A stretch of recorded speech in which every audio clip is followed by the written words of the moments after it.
श्री गणेशाय नमः। श्री गुरुभ्यो नमः। श्री पुराण पुरुष पुरुषोत्तम भगवान की जय। सत्य सनातन वैदिक धर्म की जय। श्रीमद्भागवत महापुराण की जय।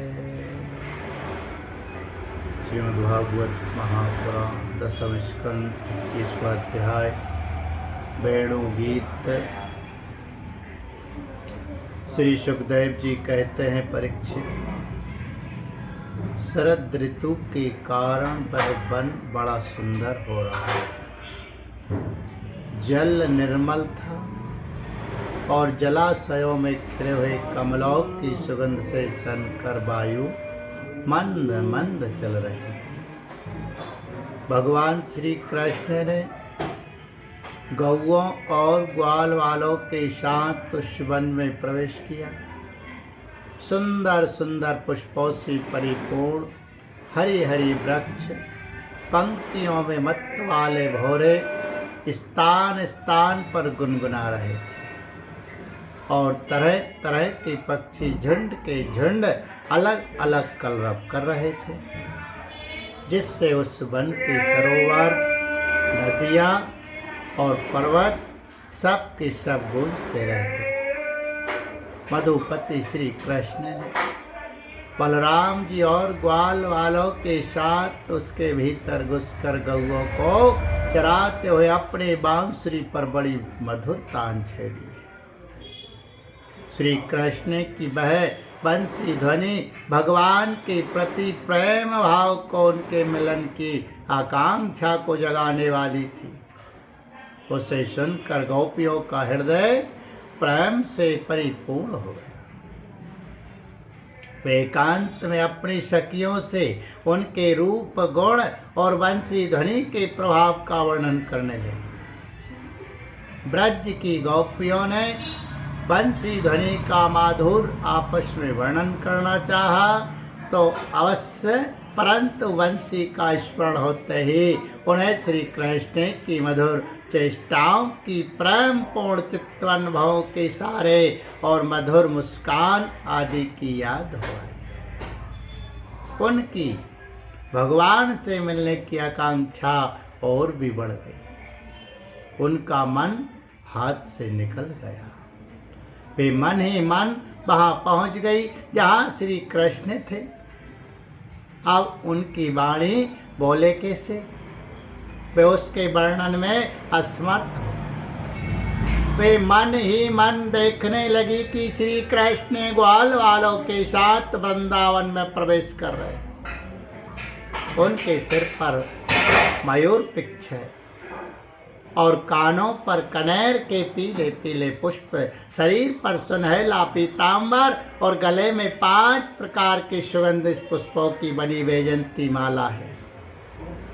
रंगमंच पर अभिनय करते हुए श्रेष्ठ नट का सा क्या ही सुंदर वेश है।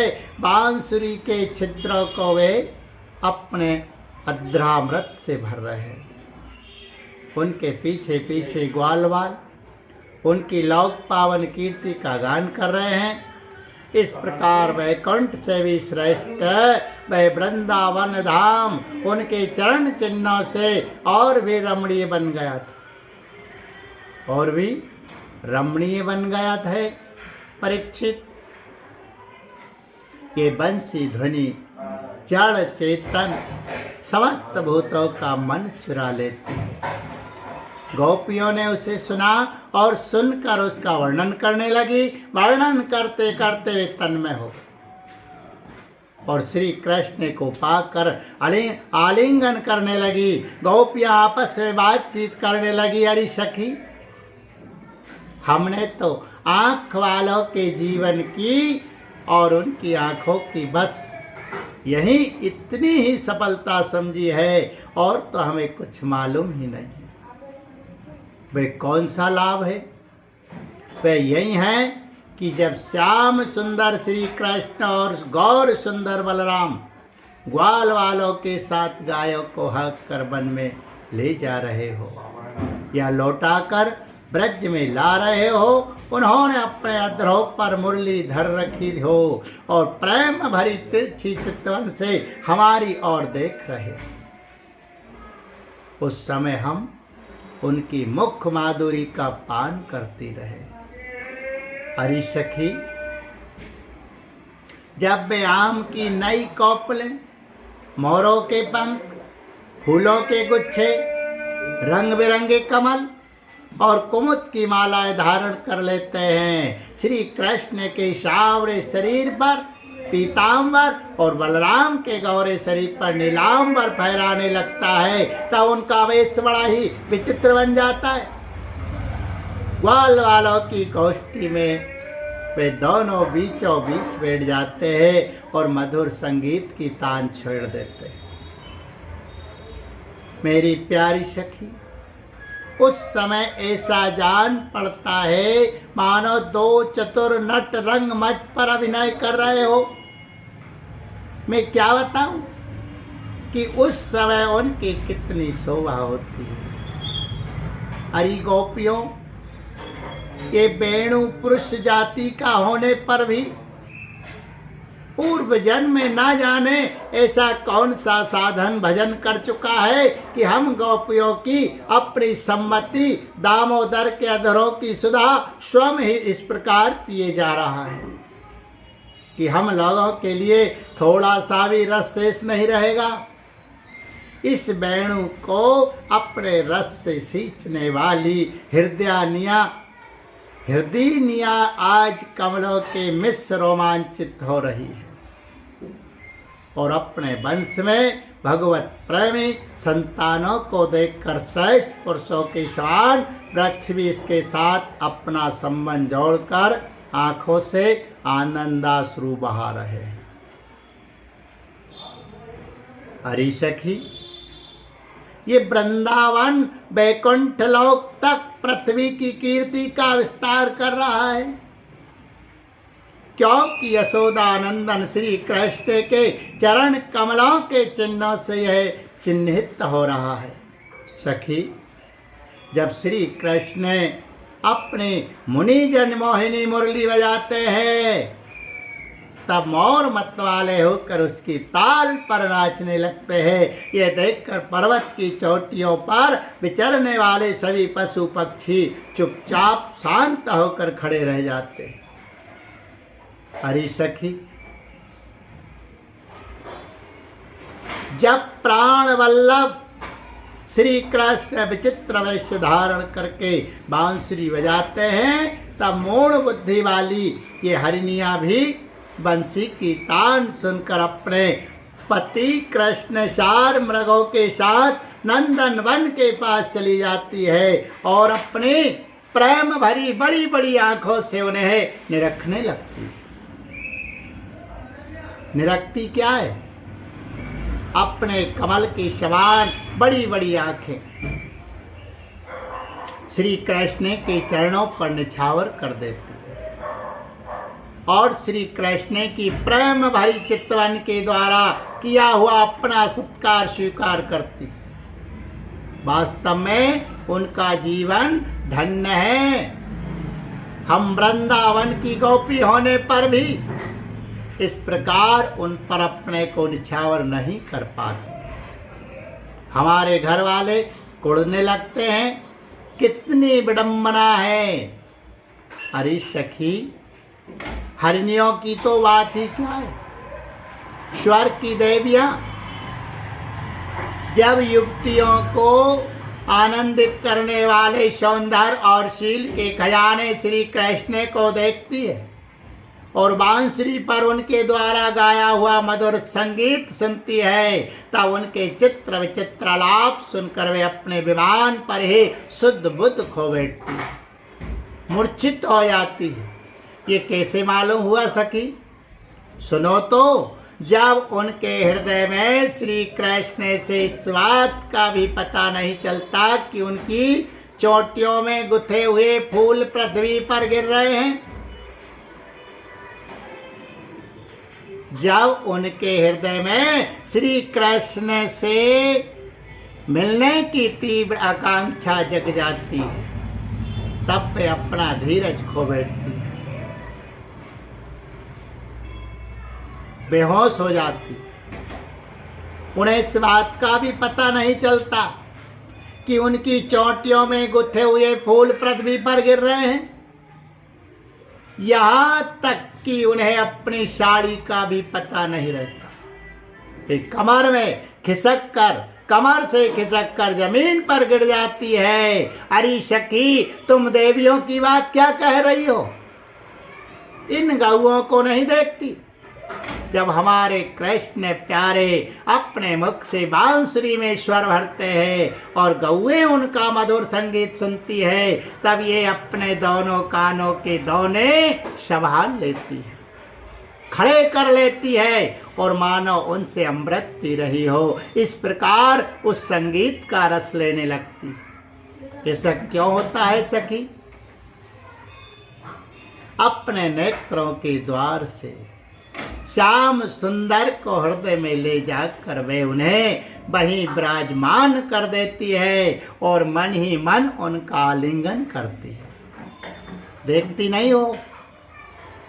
उनके नेत्रों से आनंद के आंसू छलकने लगते हैं और उनके बछड़ों की तो दशा ही निराली हो जाती है। यद्यपि गायों के थनों से अपने आप दूध झरता रहता है, वे दूध जब पीते पीते अचानक ही बंसी ध्वनि सुनते हैं, तब मुंह में लिया हुआ दूध का घुट ना उगल पाते हैं और ना निगल पाते हैं।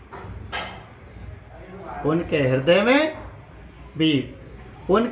में भी होता है भगवान का संस्पर्श और नेत्रों में छलकते होते हैं आनंद के आंसू। वे ज्यों के त्यों ठिठके रह जाते हैं। अरे सखी, गौए और बछड़े तो हमारी घर की वस्तु है, उनकी बात तो जाने ही दो। वृंदावन के पक्षियों को तुम नहीं देखती हो? उन्हें पक्षी कहना ही भूल है। सच पूछो तो उनमें से अधिकांश बड़े बड़े ऋषि मुनि हैं। वे वृंदावन के सुंदर सुंदर वृक्षों की नई और मनोहर कोपलों वाली डालियों पर चुपचाप बैठ जाते हैं और आंखें बंद नहीं करते। निर्मिमेष नयनों से श्री कृष्ण की रूप माधुरी तथा प्यार भरी चितवन देख देख कर निहाल होते रहते हैं तथा कानों से अन्य सब प्रकार के शब्दों को छोड़कर केवल उन्हीं की मोहिनी वाणी और बंसी का त्रिभुवन मोहित संगीत सुनते रहते हैं। मेरी प्यारी सखी, उनका जीवन कितना धन्य है। अरे सखी, देवता गौओं और पक्षियों की बात क्यों करती हो?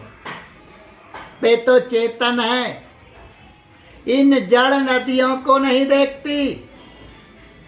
इनमें जो भंवर दिख रहे हैं, उनसे इनके हृदय में श्याम सुंदर से मिलने की तीव्र आकांक्षा का पता चलता है। उसके वेग से ही तो उनका प्रवाह रुक गया है।